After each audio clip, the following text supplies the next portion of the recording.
자, 우리 오늘 오후에 하나님 말씀 보겠습니다. 참 우리에게는 이제 기쁜 소식인데요. 이것이 베드로전서 이제 1장을 한번 펼쳐보세요. 우리에게는 가장 기쁜 소식입니다. 이 소식은 베드로전서 1장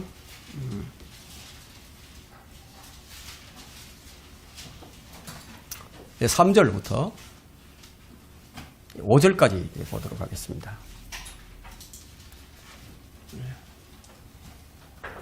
베드로전서 1장 3절로부터 5절까지예요. 제가 읽겠습니다.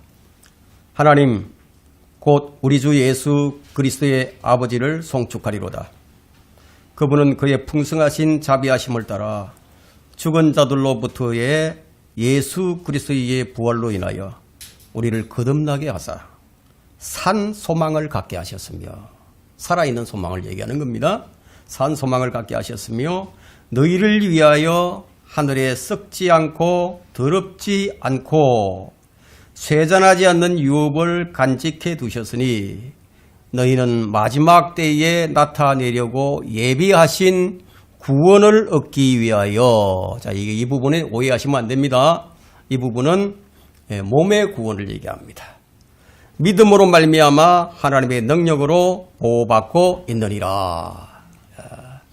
이 설교 제목은 하늘의 유업과 땅의 유업의 차이와 그 의미. 하늘의 유업과 땅의 유업의 차이와 그 의미.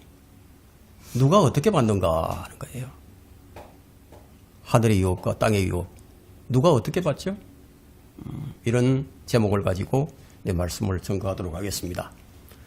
자, 우리가 구원받은 목적이 무엇입니까? 생각을 해보신 적이 있으십니까?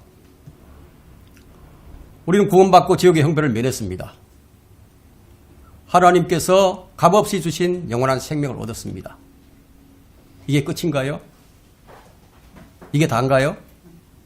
아니면 뭔가 또 있나요?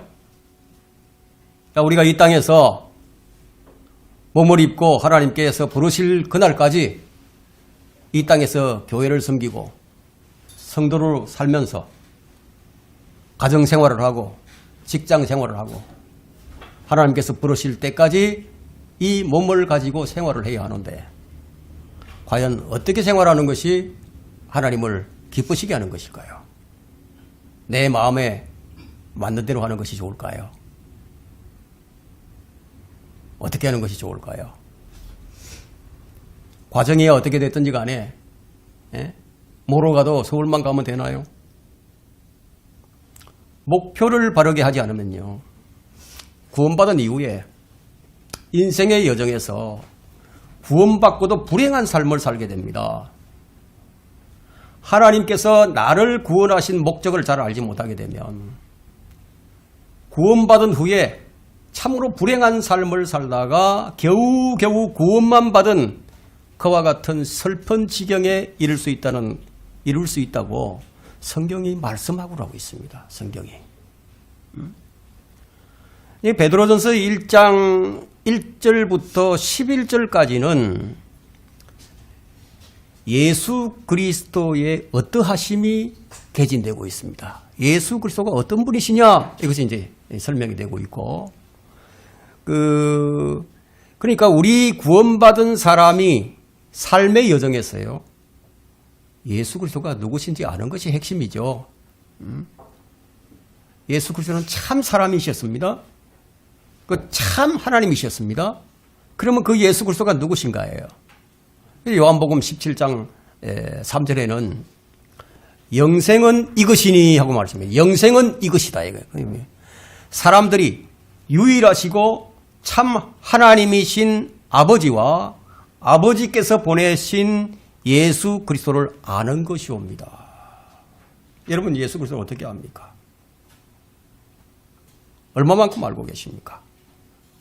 성경이 이것을 분명하게 가르치고 있습니다. 그러니까 구원받기 이전에도, 그 구원받은 이후에도 우리가 무엇인가를 알아야 할 것은, 분명히 알아야 할 것은 하나님의 어떠하심 이거예요. 하나님이 어떤 분이시냐? 그분이 어떤 사람이냐? 어떤 분이시냐? 하나님이 어떤 분이신가? 바울은 구원받은 이후에 그리스도를 얻기 위해서 모든 것을 배설물로 다 여겼다고 빌립보서 3장 8절에서 말을 하고 있어요. 구원받은 사람인데 구원받고 난 다음에 하는 얘기가 그리스도를 얻기 위해서 자기가 가진 모든 것을 배설물로 여겼다. 이 말의 뜻은 뭐냐? 구원받기 위해서가 아니라 구원받았으니까 이제 그분을 바르게 알고 그분을 바르게 섬기기 위해서예요. 하나님의 뜻은 모든 사람이 구원을 받고 진리의 지식에 이르는 거예요. 이것이 디모데전서 4장 2장 4절에 기록이 되어 있습니다. 그럼 진리의 지식에 이른다는 것에 대한 그 의미는 뭐냐? 하나님을 아는 지식을 말하는 거예요. 하나님을 아는 지식. 그 하나님을 아는 지식이 사람에 따라서 좀 차이가 있죠. 그래서 그것을 아는 지식에 따라서 하나님께서 주시는 것도 다르다는 거예요. 자, 이것이 이제 그 에베소서 1장 17절과 18절에 이제 기록이 되어 있는데요. 하나님을 아는 지식 안에서 지혜와 계시의 영을 너희에게 주시고 너희의 지성의 눈을 밝히셔서 우리를 부르신 주님의 그 부르심의 사랑, 소망이 무엇인지, 그리고 성도들 안에 있는 그분의 그 유업이 무엇인지, 또 그분의 유업의 풍성함이 무엇인지를 알게 하신다고 에베소서 1장 17절과 18절에 기록을 하고 있습니다. 그러니까 하나님을 아는 지식에 따라 구원받은 자도 있고 구원받지 못하는 자도 있죠. 구원받은 이후에도 하나님을 아는 지식에 따라서 하나님을 기쁘시게 하는 삶을 사는 사람이 있고 기쁘시게 하지 못하는 사람들도 있습니다. 그래서 겨우 구원만 받고 하나님 앞에 섰을 때 부끄러움을 당하게 되는 그리스도인들도 있다고 성경이 그렇게 기록을 하고 있습니다. 그러니까 구원받은 이후에도 하나님이 어떤 분이신지 정확하게 그분의 본질과 그분의 성품을 잘 알지 못하게 되면 어떻게 되느냐. 자기 좋을 대로 주님 섬기는 거죠. 자기 마음대로 그냥 섬기죠. 그렇게 섬기다가 이제 그리스도의 심판석에 서게 됩니다. 그리스도의 심판석에 서게 되면 불로서 이제 시험을 할 텐데, 불로서 태워볼 텐데, 그 내가 했던 모든 일들이 그냥 다 한 점에 제로 남아버리고, 자신은 겨우 구원만 받게, 그럼 부끄러운 구원을 받는다고 고린도전서 3장에 그렇게 기록을 하고 있죠. 그럼 우리가 하나님을 알되 바르고 정확하게 알지 못하게 되면요, 그냥 하나님을 오해해 버립니다.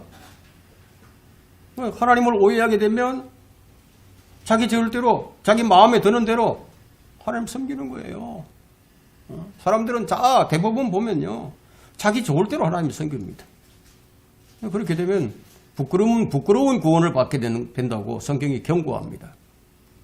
여러분, 지금까지 하나님께서 기쁘시건, 여러분이 지금 이 순간 하나님께서 기뻐하시는 일을 생각하고 또 하나님이 기뻐하시는 삶을 여러분들이 살고 계십니까? 우리에게 이제 질문하는 거예요.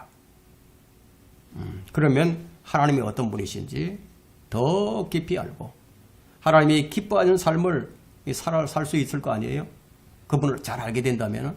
그래서 특별히 구원받은 이후의 삶을 이 땅에서 어떻게 살아야 되느냐, 어떻게 주님을 섬겨야 되느냐, 그리고 구원받은 이후의 삶을 통해서 우리에게 주어지는 그 유업은 또 무엇이고 그 유업에는 어떤 종류의 유업이 있는가, 성경이 말하고 있는 그 유업에 대해서 오늘 좀 생각을 해보고자 합니다.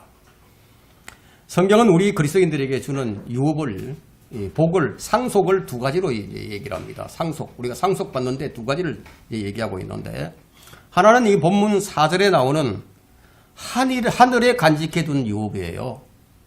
우리가 하늘에서 상속받게 되는 걸 얘기하는 거예요. 다른 하나는 땅에서 받게 되는 그런 상을 얘기하면 상속을 얘기하는데, 그걸 우리가 유업이다 이렇게 얘기를 합니다. 성경에서. 그 유업은, 땅에서 받는 유업은 천년왕국의 유업입니다. 이 두 가지가 그리스도인들에게 주어질 유업입니다. 하지만 이 두 가지를 다 얻지 못하는 그런 그리스도인들이 있죠. 한 가지만 받고 한 가지는 못 받는 자들이 있다 이거예요. 이런 그리스도인들은 앞서 말한 대로 그냥 부끄러운 구원, 그냥 구원만 달랑 받는 사람들이에요. 구원만 달랑 받는 사람. 오늘날 참 이게 안타까워요. 너무 많아요. 근데 이단들은, 이 수많은 이단들이 있잖아요. 이단들은 이 천년왕국에서의 유업을 지금 주어지는 것으로 가르칩니다.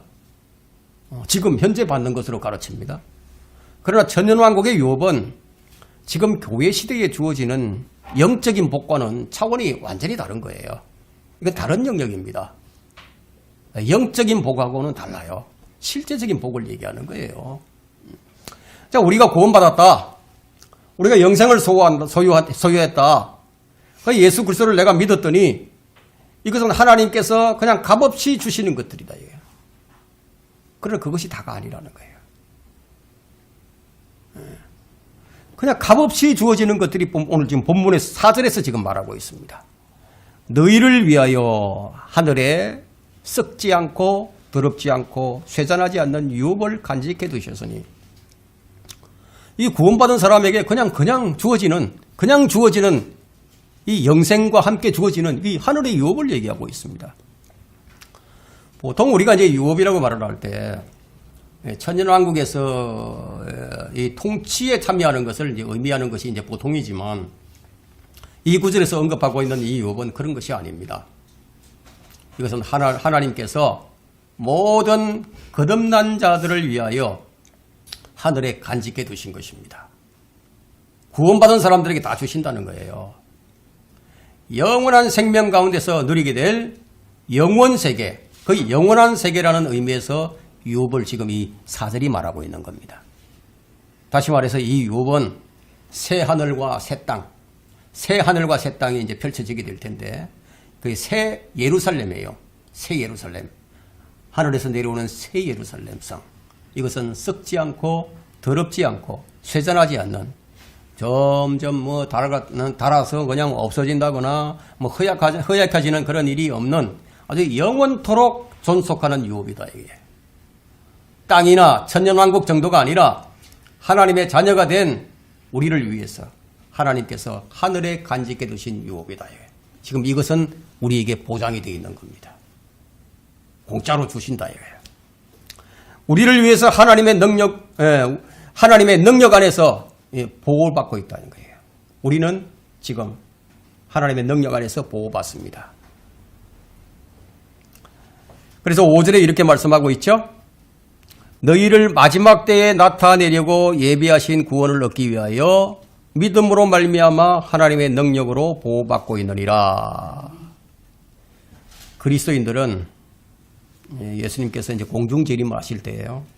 하늘로 끌려 올라갈 수 있도록 예비되어 있다 이거예요. 휴거에 관한 말씀이죠, 이것이. 그때까지 성도들은 이 땅에서 예수 그리스도를 믿음으로 말미암아 하나님의 능력으로 보호를 받고 있다는 거예요. 이건 취소될 수 없는 거예요. 믿음의 결과로 주어진 구원은 혼의 구원인데, 이 본문 8절과 9절이 얘기를 합니다. 한번 8절과 9절 볼까요? 우리가 예수 그리스도를 안 보고 지금 믿고 있어요. 보세요. 너희가 그를 보지 못하였으나 사랑하며 지금도 그를 보지 못하나 믿고 있으며 또 말할 수 없이 영광으로 가득 찬 기쁨으로 즐거워하나니 이는 너희 믿음의 결과라고도 하죠. 결과. 곧 너희 혼들의 구원을 받습니다. 근데 혼들을 구원을 받은, 우리 혼이 구원받은 거다 이거예요. 혼이. 혼이 구원받았다 이거예요. 그러면은 믿을 때 주어지는 혼의 구원이죠. 그래서 5절에서 언급한 마지막 때에 나타내려고 예비하신 구원을 얻기 위하여, 이 마지막 때에 예비된 구원은 그러면 무엇을 말하느냐? 혼의 구원이 아니라 몸의 구원을 얘기한다. 몸. 왜 제가 자주 이 말씀을 드리느냐 하면은요, 온갖 이단들이 나와서 혼의 구원을 마지막 때에 받는다고 가르치기 때문에, 그래서 거짓 교리를 퍼뜨리고 있기 때문에 제가 이 말씀을 자주 드립니다. 성경 곳곳에서 앞으로 있을 우리 몸의 구속을 말하고 있습니다.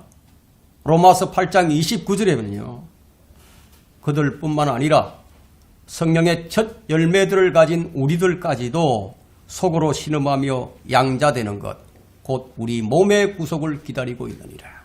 우리 구원받은 사람들은 지금 우리 몸의 구속을 기다리는 자에게 예수 그리스도의 부활하신 몸과 같이 된다는 거죠.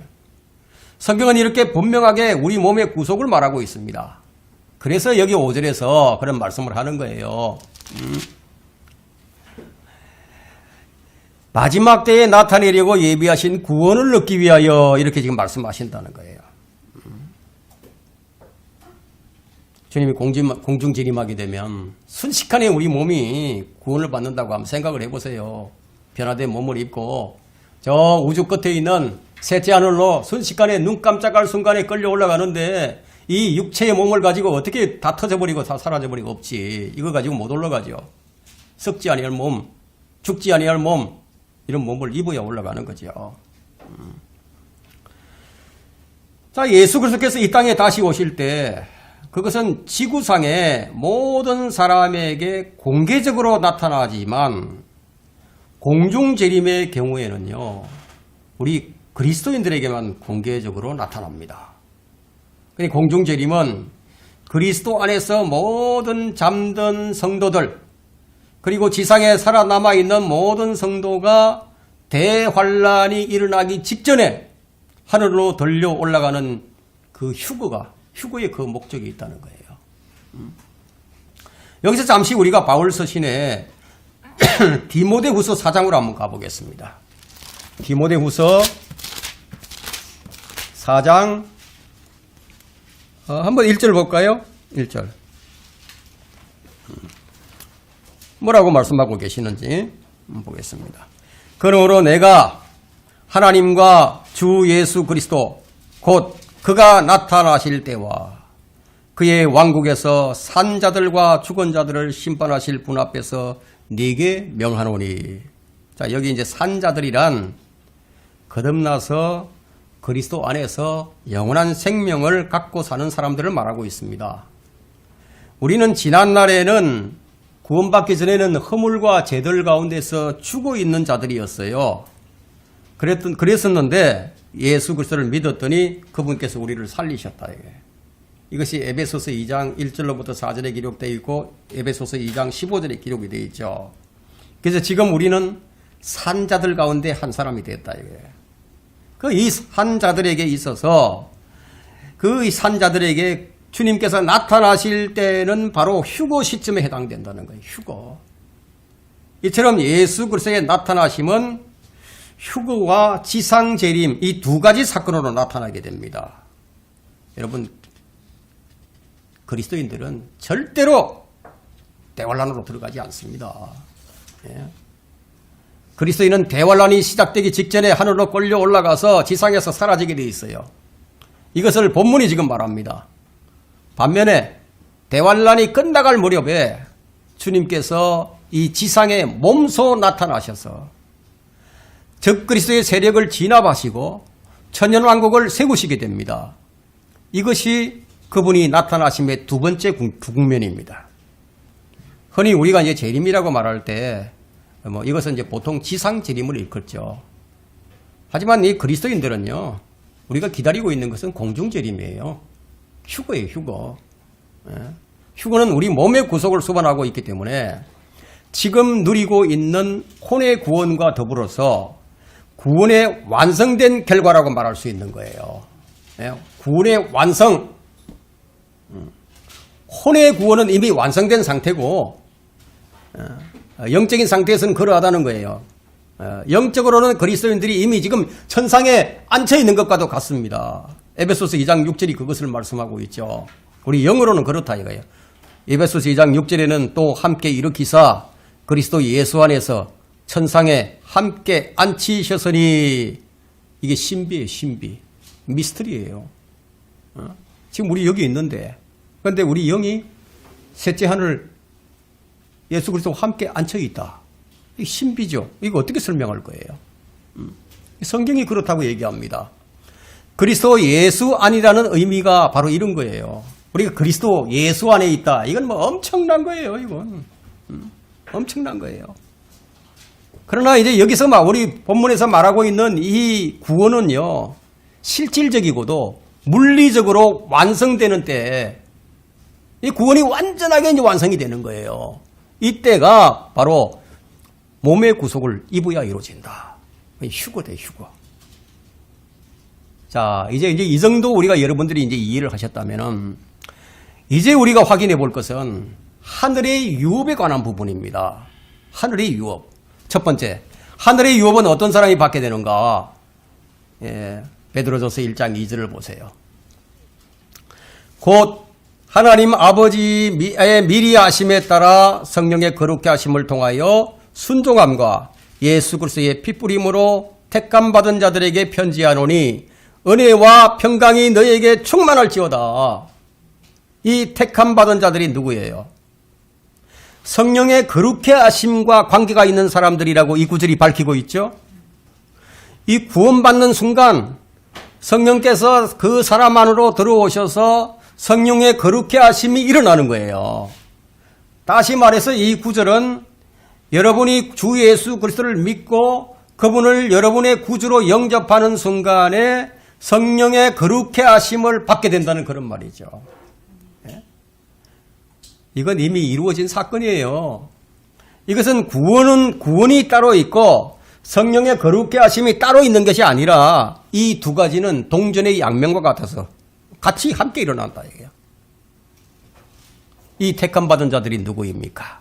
여기 보니까 이절에 보니까 중간에 순종함과 예수 그리스도의 핏뿌림과 관련된 사람이죠.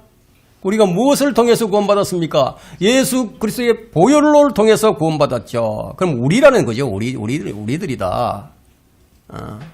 그러니까 다시 말하게 되면은 하나님께 순종하고 예수 그리스도의 핏뿌림을 받기 전에는 택함이 발생되지 않는다는 얘기예요.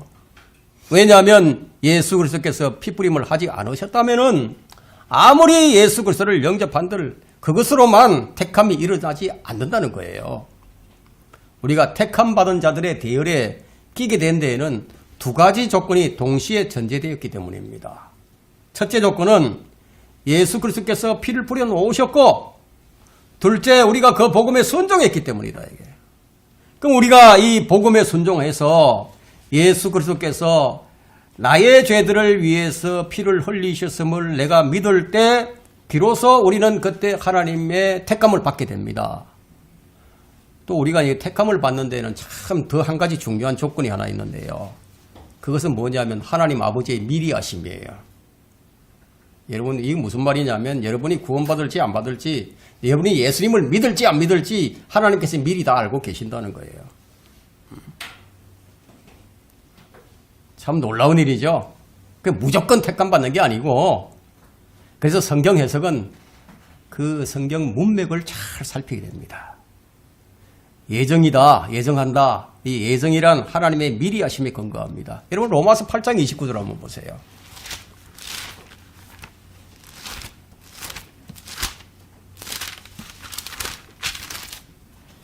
로마서 8장 29절에 보니까 그분께서는 미리 하신 자들, 미리 하신다는 거예요. 미리 하신다.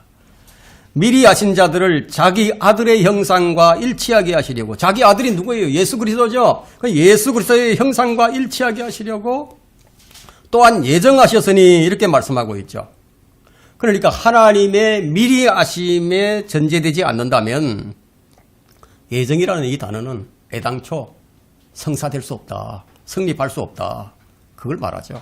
여기서 이제 베드로전서 1장 2절에서도 택함 받은 자들이 하나님의 미리 아심이라는 조건에 근거하고 있습니다. 하나님께서는 이제 어떤 사람에 대하여 이제 무엇인가를 다 아시고, 그리고 이제 성령의 거룩케 하심을 통해서 그 사람을 딱 택하신다는 그런 뜻이 되는 거죠. 그래서 순종함과 예수 그리스도의 핏뿌림으로라는 말의 뜻은 우리는 예수 그리스도를 믿고 그분을 신뢰했으며 하나님께서는 우리의 믿음과 또 그분을 신뢰하는 우리의 믿음, 그것을 순종으로 받아들이셨다는 거예요. 그러자 예수 그리스도께서 갈보리 십자가에서 흘려놓으신 그 피가 여러분들에게 즉각적으로 유효하게 적용을 해서 여러분이 택함받은 자가 되었다는 거예요. 즉 하나님의 자녀로 거듭난 자가 될 수 있었다는 거예요. 그리고 여러분에게 무엇이 주어졌느냐? 평강이 주어졌다. 은혜와 평강이 주어졌다. 이렇게 지금 2절에서 이제 말씀을 하고 있습니다. 그래서 베드로는 이러한 우리에게 은혜와 평강이 충만하기를 기원하고 있습니다. 그러니까 우리가 예수 그리스도를 믿고 그분을 나의 구주로 영접하는 그 순간 성령께서 나를 세상으로부터 불러내어서 딱 떼어내어서 택함 받은 자가 되게 해주시고 그리스도의 피가 나에게 적용되도록 해주신다. 이 모두가 주 예수 그리스도를 믿고 그분을 나의 구세주로 영접하는 순간에 한순간에 이루어져 버렸다는 거예요. 그래서 예수 그리스도께서 미리 우리에게 적용될 피를 갈보리 십자가에서 흘려놓으신 거예요. 이러한 은혜를 값없이 받은 사람들에게는 하늘의 유업도 값없이 은혜로 주어진다는 것이 지금 베드로가 여기서 말하고 있는 하늘의 유업이라는 거예요. 여러분, 이건 우리에게 보장된 거예요. 이 3절을 보게 되니까 새로운 출생을 여기서 언급을 하는데요. 한번 보세요. 하나님 곧 우리 주 예수 그리스도의 아버지를 송축하리로다. 그분은 그의 풍성하신 자비하심을 따라 여기 보니까 죽은 자들로부터의 예수 그리스도의 부활로 인하여 우리를 거듭나게 한다. 새로운 출생이죠. 산 소망을 갖게 하셨으며 라고 말씀하고 있죠. 자, 이들이 누구인가? 앞서 2절에서 설명한 구원받은 그리스도인들입니다. 그리스도인들에게 산 소망을 갖게 하셨다. 산 소망은 살아있는, 문자 그대로 살아있는 소망이죠. 진짜 소망이에요. 추상적인 것도 아니고 어떤 가상적이고 말뿐인 그런 소망이 아니고 구체적이고도 실제적이고도 확실한 소망입니다. 그 소망이 바로 4절에 나오는 하늘에 썩지 않고 더럽지 않고 쇠잔하지 않는 유업인데 이 유업을 주님께서 제자들에게 약속을 해주셨어요. 이것이 요한복음 14장에 기록이 되어 있습니다. 여러분, 요한복음 14장 1절부터 3절까지 여러분 한번 펼쳐보세요. 너희는 마음에 근심하지 말라. 너희가 하나님을 믿으니 또 나를 믿어라. 내 아버지 집에는 많은 저택들이 있느니라. 그렇지 아니하면 너희에게 말하였으리라. 그렇지 아니하면 너희에게 만약에 그게 아니라면 내가 그게 아니라고 얘기했을 것이다, 이런 말이죠. 나는 너희를 위하여 처소를 마련하러 가노라. 내가 가서 너희를 위하여 처소를 마련하면 다시 와서 너희를 내게로 영접하여 내가 있는 그곳에 너희도 있게 하리라. 이건 약속이에요. 약속. 하늘에는 우리가 가서 살 곳이 마련되어 있습니다. 우리가 이 땅에서 시시하게 보는 그런 저택들이 아닙니다. 이 땅에 있는 저택들은 모두 다 낡아지고 더러워지고 한 일주일만 안 닦아도요 먼지가 소복히 쌓이고 한 달, 1년만 그냥 둬보세요. 잡초가 무성해지고 그렇게 되죠. 그런 게 아니다, 이게. 이 땅에 있는 것은 무엇이든지 다 쇠잔해져 갑니다. 그곳이 어떤 곳인지 성경이 밝히고 있는데, 여러분 요한계시록 21장과 22장을 여러분들이 한번 보시게 되면 여러분 눈이 그냥 휘둥그레질 겁니다. 그 요한계시록 21장 10절로부터 21절에 보면은 그곳이 어떤 곳인지 아주 소상하게 구체적으로 기록이 되어 있는데 큰 도성이에요. 큰 도성이에요. 큰 도성이 있고 그 가운데는 강이 흐르고 있고요. 생명강이 흐르고 있고, 그리고 거기 길이 황금길이야. 그러면 집들도 어떻게 지어져 있겠습니까? 순금으로 지어져 있어. 순금으로. 그러니까 이 집을 뭐라고 부르죠? 저택들이라고 부른다, 이거야. 여러분 이상할 거 하나도 없어요. 그 규모가 어떤 정도냐 하면 사방이 2,400km입니다. 가로 세로 높이 전부 2,400km. 한번 생각해 보세요. 얼마나 큰지. 그 도성의 크기를 우리가 고려해 볼 때 한번 계산을 해 본다면요.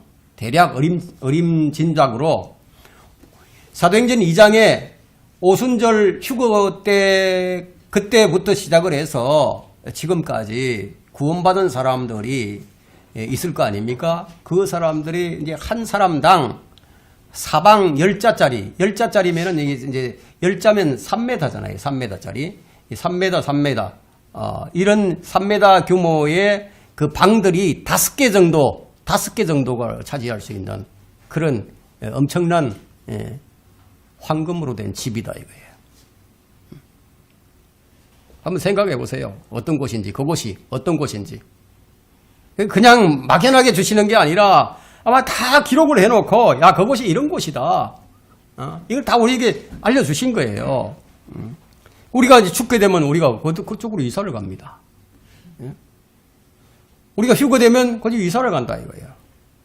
그냥 하나님께서 주시는 것이면 우리가 어떻게 받아야 됩니까? 아유, 감사합니다 하고 받으면 되죠. 그죠?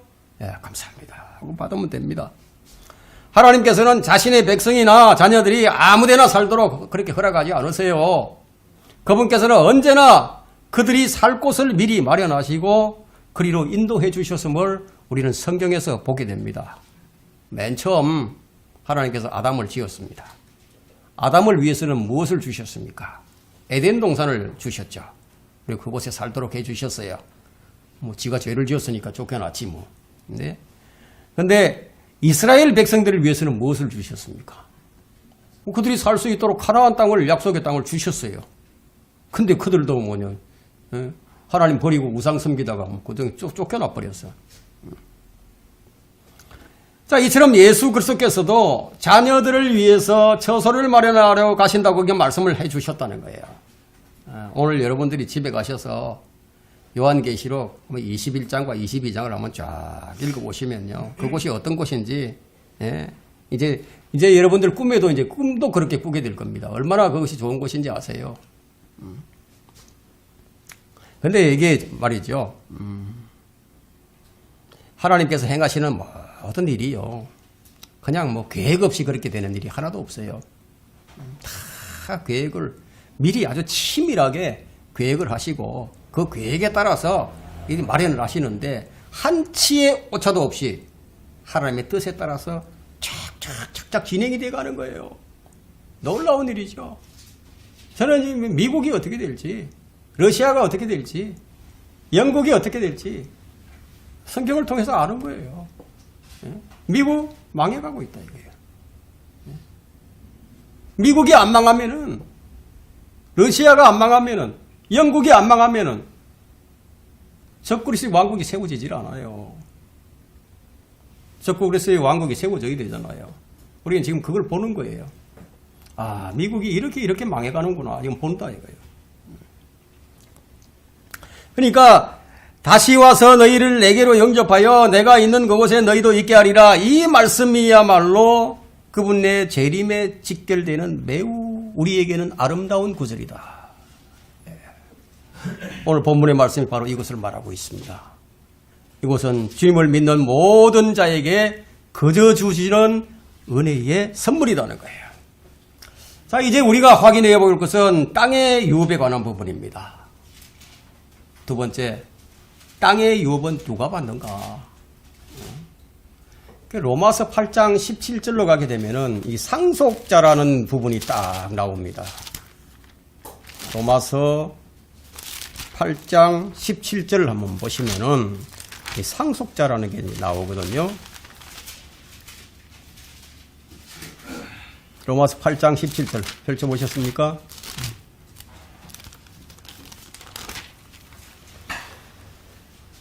자녀이면 또한 상속자들이니, 보세요. 자녀이면 상속자들인데 두 가지가 나옵니다. 하나님의 상속자들이요.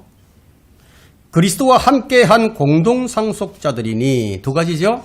자, 우리가 그와 함께 고난받는 것은 함께 영광도 받게 하려 함이니라. 자, 하나님의 상속자가 되었기 때문에 우리는 하늘에 썩지 않고 더럽지 않고 쇠잔하지 않는 유업을 우리가 받게 됩니다. 그런데 여기 보니까 그리스도와 함께한 공동 상속자라고 되어 있죠. 그러면 여기서 땅의 유업은 누가 받게 되느냐?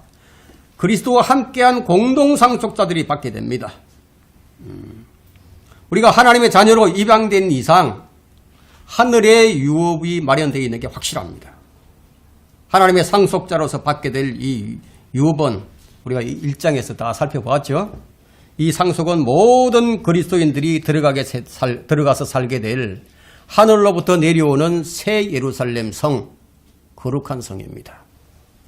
이제 두 번째로 살펴볼 상속은 그리스도와 함께하는 공동상속자로서의 유업인데, 이런 위치에서 받게 될 상속은 새 예루살렘이 아니고 그리스도와 함께 통치하게 될 천년왕국에서의 유업이라는 겁니다.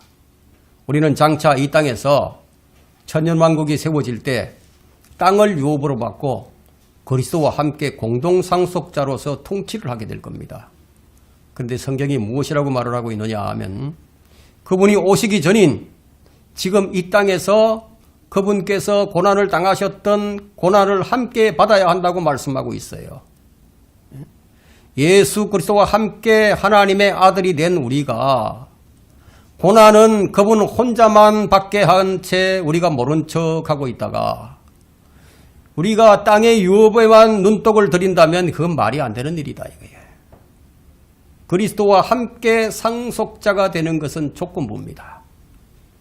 그 조건은 그리스도와 공동상속자로서 그리스도와 함께 고난도 받는 거예요.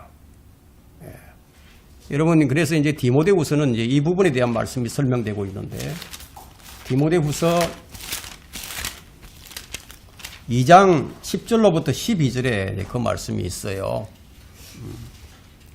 자, 여기 보니까 이제 택함 받은 자들이 나오는데요. 우리가 택함 받은 자들에 대해서는 충분히 제가 설명을 드렸기 때문에 여기서 더 이상 설명을 안 드리겠습니다.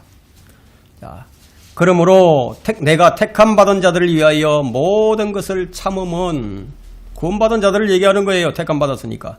그들도 그리스도 예수 안에 있는 구원을 영원한 영광과 함께 얻게 하리 하며, 우리가 구원을 다 받았는데 함께 영광도 받으라는 얘기죠. 예? 11절에 이 말씀은 신실하도다. 우리가 그와 함께 죽었으면 또한 그와 함께 살리라. 우리가 참으면, 고난받을 때 우리가 참으면 우리도 그와 함께 다스릴 것이요, 우리가 그를 부인하면, 우리가 고난받는 것을 거절한다면 그도 우리를 부인할 것이라. 공동상속자로서 통치를 못하게 될 수 있다, 이 말씀을 여기서 합니다. 이 말씀은 이제 다스림에 대한 얘기인데요, 통치에 대한 얘기인데, 우리가 참으면 그와 함께 다스린다, 참지 못하면 그와 함께 다스리지 못하게 된다, 이런 말이에요. 우리가 그를 부인하면 그도 우리를 부인할 것이라.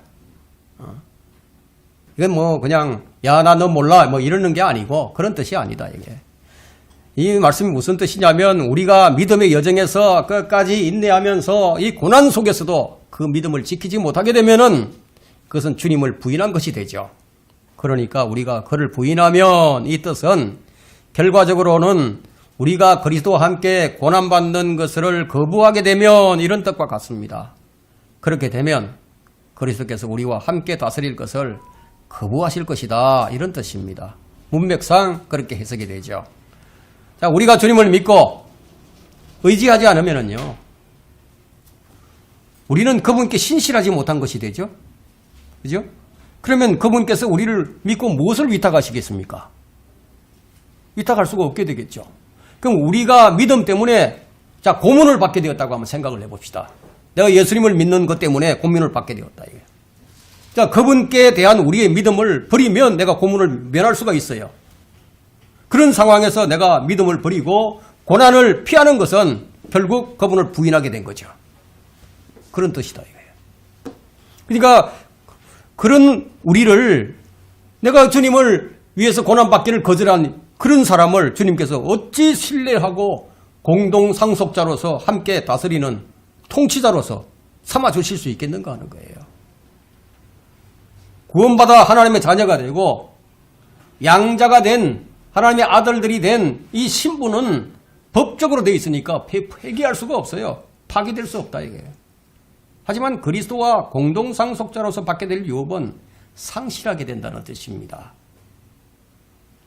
그리스도와 함께 공동상속자로서 받게 되는 땅에서의 유업, 즉 천년왕국에서의 통치권은 지금 우리가 자리게 되는 거예요.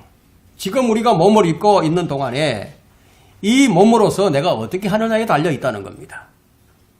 이것은 그냥 값없이 주는 게 아니에요. 이것은 조건부예요. 조건부. 내가 그리스도의 고난에 동참하는 건요, 그분과 공동상속자로서 천년왕국에서 유업을 받고 공동통치자로서 그분과 함께 다스릴 수 있는 유일한 길이라는 거예요. 유일한 길이다 이게. 우리가 그분과 함께 고난받는 것은 그것이 곧 그리스도를 섬기는 거예요. 우리는 주님을 섬길 때 참 손해를 당하는 일이 참 많이 발생합니다. 여러분 손해를 많이 당하셨을 거예요. 예수 그리스도를 믿음으로 말미암아. 다른 사람의 손가락질을 당하기도 하죠. 저 예수쟁이라고 욕을 얻어먹기도 하죠. 어떤 경우는 물질적인 손해를 당하기도 하죠. 인격적인 비난을 받게 되죠. 수많은 불이익이 따르게 된다는 거예요. 그러니까 여러분이 진정으로 주 예수 그리스도를 섬기고 있다면 뭐 고난을 피해보려고 뭐 거짓말을 한다거나 뭐 아닌 척 한다거나 그렇게 하지 않을 거예요. 그러나 이 박해자들, 우리를 박해하는 자들, 사탄의 종들이 있잖아요. 이 사람들이 우리의 연약함을 이용해서 주님을 부인하도록 강요를 할 거다. 이게. 로마 가톨릭의 박해자들이 그렇게 했습니다. 로마 가톨릭이 그리스도인들을 죽였는데 6천만 명을 죽였습니다. 6천만 명 이상을. 1500년 동안. 공산주의자들이 그렇게 했죠. 소련의 강제 수용소에서 문서 한 장을 딱 내놓고요. 주님을 부인할 거냐 말 거냐 이거야. 믿겠냐 안 믿겠느냐. 안 믿으면 내가 목숨을 살려준다는 조건으로 서명을 강요했습니다. 사느냐 죽느냐 갈림길이죠. 그럼 어떻게 할 것 같습니까? 내가 예수 그리스도 안 믿겠습니다 하고 주님을 부인했다. 그러면은 천년왕국에서 유업은 없다는 거예요. 쉽게 이해되시죠? 그럼 그리스도와 함께 지상에서 다스리지 못하게 됩니다. 이런 일이 우리에게 없어야 됩니다. 여러분이 구원받아 일단 그리스도의 몸 안으로 들어왔으면은 여러분의 구원은 거부당하지 않지만 유업은 얼마든지 거부당할 수 있다는 거예요. 그리스도를 위한 여러분의 섬김이, 여러분의 수고가 천년왕국에서의 그 지상의 보상을 결정하게 된다. 이것은 행위에 달려 있습니다. 행위에 달려 있다. 이 말은 구원과 연관되는 것이 아니라는 거예요. 야곱의 형 에서가 상속권을 잃어버렸습니다. 그 상속권을 포기해버렸잖아요. 상속권을 팥죽 한 그릇에 팔아먹어버렸어요. 그렇게 해서 안 된다는 거예요. 우리도 이 상속권을 잃어버릴 수 있다는 거예요. 팔아먹으면 안 된다는 얘기예요. 여러분 골로새서 3장 24절에 보면요. 이는 너희가 유업의 상을 주께로부터 받을 줄 아미니 너희가 주 예수 그리스도를 섬기고 있습니다. 무엇과 연관이 되어 있죠? 주 예수 그리스도를 섬기고 있습니다. 이건 공짜가 아니죠? 공짜가 아니다 이거예요. 상은 분명히 여기 보니까 섬김과 관련이 되어 있죠. 우리의 섬김이 천년왕국에서 그리스도와 함께 다스리게 될 땅의 유업과 관련이 있다는 거예요. 그렇다면 주님을 섬기는 성도들 가운데 어떤 성도들이 땅의 유업을 잃게 되는가? 바울은 참 이 상을 얼마나 소중하게 생각했는지 이렇게 얘기합니다. 장차 내가 받게 될 상에 비하면 지금의 이 고난은 아무것도 아니라고 얘기했습니다. 이것이 가장 신실했던 그리스도인이 한 고백입니다. 내가 비록 지금은 비참한 처지에 있지만 나는 장차 땅에서 그리스도와 함께 다스리는 영광을 누릴 것인데 그 영광에 비하면 지금의 고생은 아무것도 아니다. 누가 이렇게 얘기할 수 있겠습니까? 주님을 신실하게 믿고 섬기는 사람들 뿐이겠죠? 그래서 로마서 8장 17절에 이렇게 말합니다. 이는 현재의 고난이 장차 우리에게 나타나게 될 영광에 감히 비교되지 못한다고 내가 여기기 때문이라. 자, 이제 우리 주님을 섬기는 성도들 가운데 주님과 함께 다스리지 못하는 성도들이 어떤 성도들이 있는지 좀 더 구체적으로 우리가 알아보겠습니다. 성경에는 세 군데서 이 상을 입게 될 자들을 말하고 있는데요. 그들이 누구인지 밝혀줍니다. 첫째, 불의한 자들이에요. 불의한 자들. 믿는 그리스도인들이 불의한 사람들이 있다는 거예요. 그것이 고린도전서 6장 9절에 기록이 되어 있습니다. 불의한 자들은 하나님의 나라를 상속받지 못한다는 것을 너희가 알지 못하느냐? 속지 말라.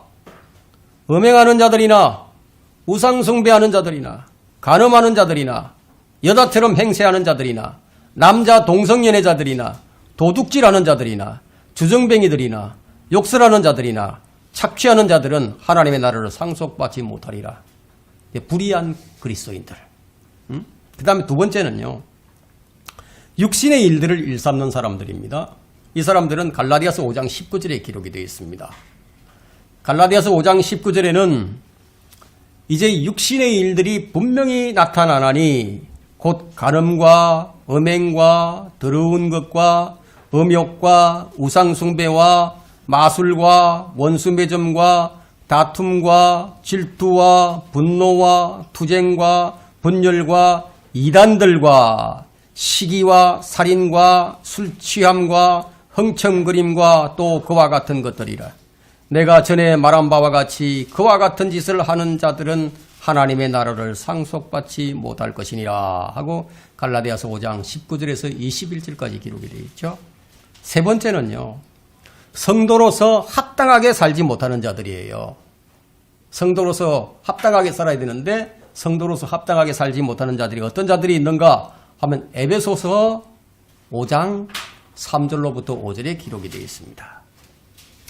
에베소서 5장 3절로부터 5절이에요. 음행과 온갖 더러운 것과 탐욕은 너희 가운데서 이름조차 부르지 말라. 이것이 성도들에게 합당하니라.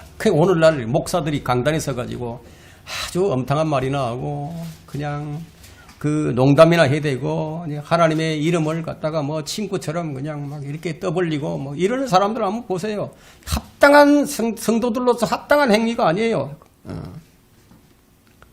엄탕한 말과 어리석은 말이나 농담은 합당치 아니하니 오히려 감사를 표하라.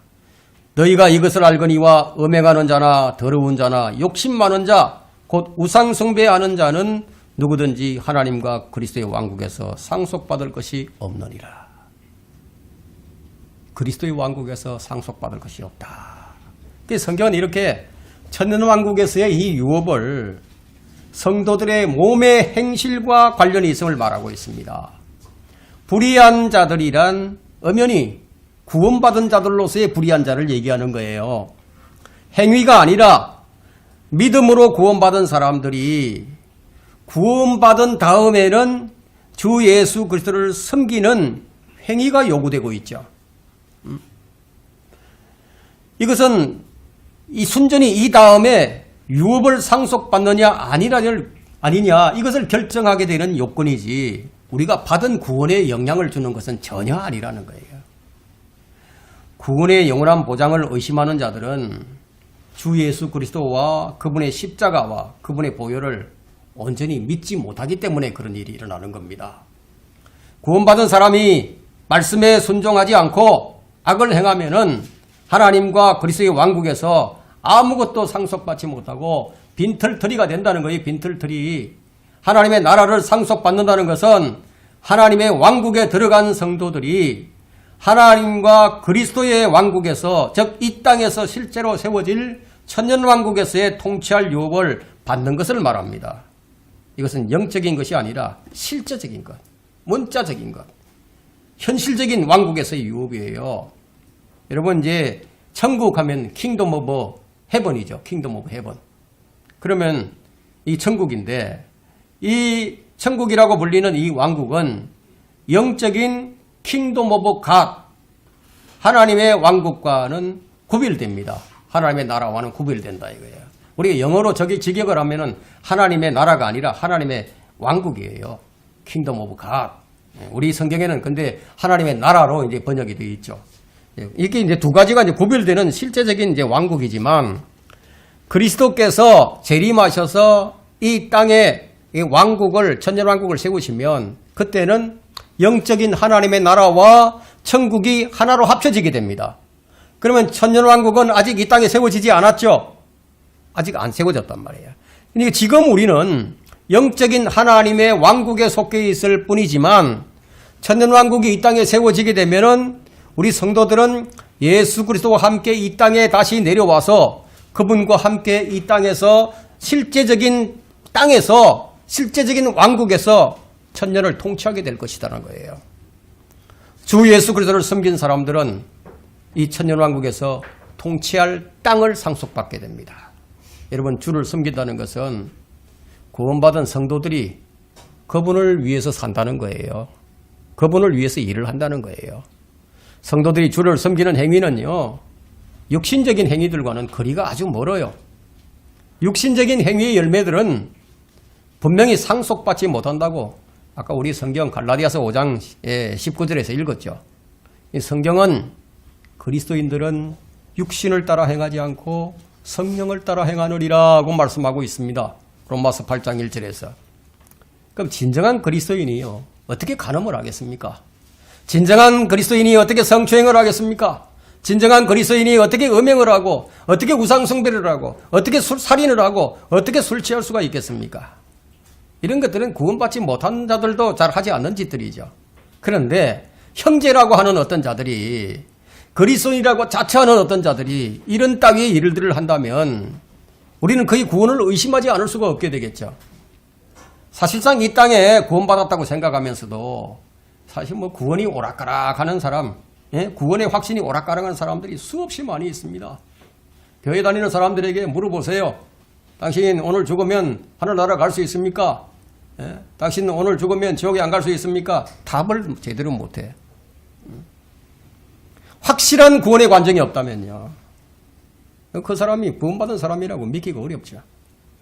자신이 그리스도인이라고 자처하면서도 정말 구원받지 못했다면요, 그는 지옥에 가게 된다는 것을 생각해 볼 때 이것은 심각한 문제가 아닐 수가 없습니다. 하지만 우리가 잘 알다시피 바울을 따랐던 데마가 있습니다. 데마는 믿음을 저버리고 세상을 사랑해서 세상으로 나가버린 사람이에요. 근데 그 사람 구원받은 사람이에요. 또 알렉산더와 후메네오가 있죠. 그 사람들도 믿음에서 파선한 사람이에요. 믿음을 잘 지키다가 믿음을 파선한 사람, 믿음에서. 그뿐만 아니라 고린도전서 5장에는 구원받은 사람이 음행하는 자도 있었어요. 자, 이와 같은 자들을 볼 때 구원받은 사람들 중에도 얼마든지 이런 일들을 하는 자들이 있을 수 있다는 거예요. 그래서 본문의 말씀은 구원받은 그리스도인들이 상속을 잃게 된다는 것을 말하고 있다는 거예요. 그리스도인들 가운데 한 번도 거짓말을 안 해본 사람이 정말 있을까요? 없어요, 이 땅에. 거짓말 한 번 안 한 사람 아무도 없어요. 그러나 그리스도인들은 자신이 죄를 짓게 되면요, 양심의 가책이 오죠. 그럼 내가 또 죄를 지었구나 하고 하나님께 그냥 얼른 엎드려서 자백을 합니다. 자백을 한다 이거야. 그러면 그리스도의 보혈로서 우리가 다시 한번 깨끗하게 씻어지고 그 죄가 용서되고 하늘의 상속을 잃지 않게 되죠. 그리스도인들은 항상 하나님께 자백하는 사람들이에요. 항상 죄를 짓고 사는 거예요. 이 성경에 죄가 4가지 종류로 크게 나눌 수 있는데요, 어리석은 생각이 죄라고 그랬어요. 그럼 우리 어리석은 생각을 할 때가 얼마나 많습니까? 죄인이죠. 그리고 또 한 가지는 뭐냐? 믿음으로 하지 않는 모든 일은 다 죄예요. 그럼 우리가 다 믿음으로 모든 일을 합니까? 못할 때가 있죠. 그러면 역시 죄인이다 이거예요. 율법을 범하는 것이 다 죄인이에요. 선을 행할 줄 알면서도 행하지 않는 것도 죄인이에요. 크게 4가지로 나눈다 이거예요. 그럼 여기로부터 완벽한 사람이 어디 있겠어요? 아무도 없죠. 그러니까 우리가 자백을 늘 해야 된다는 거예요. 그리스도인들은 죄 가운데 사는 자가 이제 아니다 이거예요. 이제는 어디서 살아야 되느냐? 그리스도 안에서 살 수 있게 된 사람들이 되었다는 거예요. 여러분 아세요? 우리가 이런 사람들이에요. 구원받는 것이 그냥 뭐 아무것도 아닌 게 아니에요. 얼마나 큰 은혜를 받은 것인데 거기다가 은혜를 더 큰 은혜를 또 주시겠다고 너희 열심히 자 수고하고 그러면은 더 좋은 것을 또 주시겠다고 이렇게 약속을 주셨는데 그럼 나는 안 하겠다고 그러면 뭐 어쩔 수 없는 거지 어떡하겠습니까? 자, 말씀을 정리하겠습니다. 우리는 상을 안 이뤄야 됩니다. 우리의 상속은 하늘의 유업이 있는데 그건 거저 주시는 것이고 또 그리스도와 함께하는 공동상속자로서의 유업이 있는데 그것은 이 땅에서의 유업이다 이게요. 이 유업은 거저 주시는 것이 아니다는 거예요. 내가 쟁취해야 할 유업이다 이게요. 지금 뭐 온갖 이단 교리들이 난무하고 있습니다. 우리는 그들에게 속지 않아야 됩니다. 그리스도인이 속지 않는 가장 확실한 방법은 뭐냐? 성경 말씀을 그대로 꽉 붙드는 거예요. 구원받지 못하고 난 구원받았다고 그런데 속지 말라는 거예요. 마귀는 여러분이 진짜 구원 못 받게 하려고요. 구원받은 것으로 착각하게도 만들 수 있다는 것을 명심해야 됩니다. 구원받은 그리스도인들 역시 하늘나라를 상속받는 문제와 관련하여 속는 일이 없어야 돼요. 이건 거저 주신 것이니까 이거는 아무도 못 뺏어가는 거예요. 이거는 공짜로 주신 건데 이 땅에서의 천년왕국이 없다고 가르치는 자들이 있어요.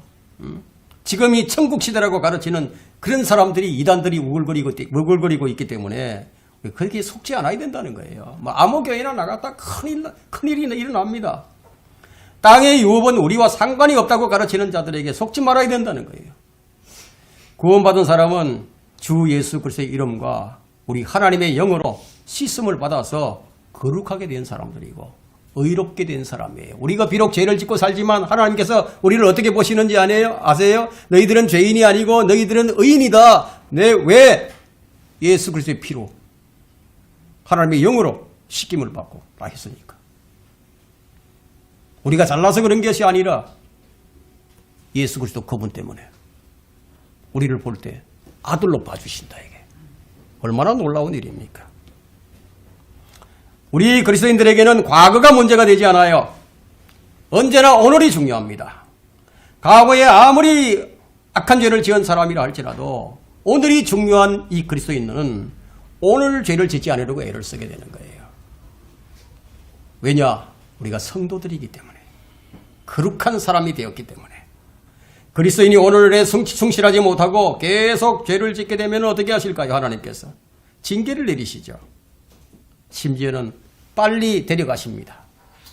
빨리 죽는다는 거예요. 계속 죄를 지으면서 회개도 안 하고 구원받은 사람이 그렇게 살면은 오래 못 산다는 거예요. 그렇게 되면 천년왕국의 유업은 없어져 버립니다. 그러니까 우리가 구원받은 사람이 분명하다면은 확실하다면은 하늘의 유업은 보장이 되어 있습니다. 우리는 모두 두 가지 유업 다 받는 성도들이 되어야 되겠죠? 오늘 이것이 제가 여러분들에게 드리는 핵심 메시지입니다.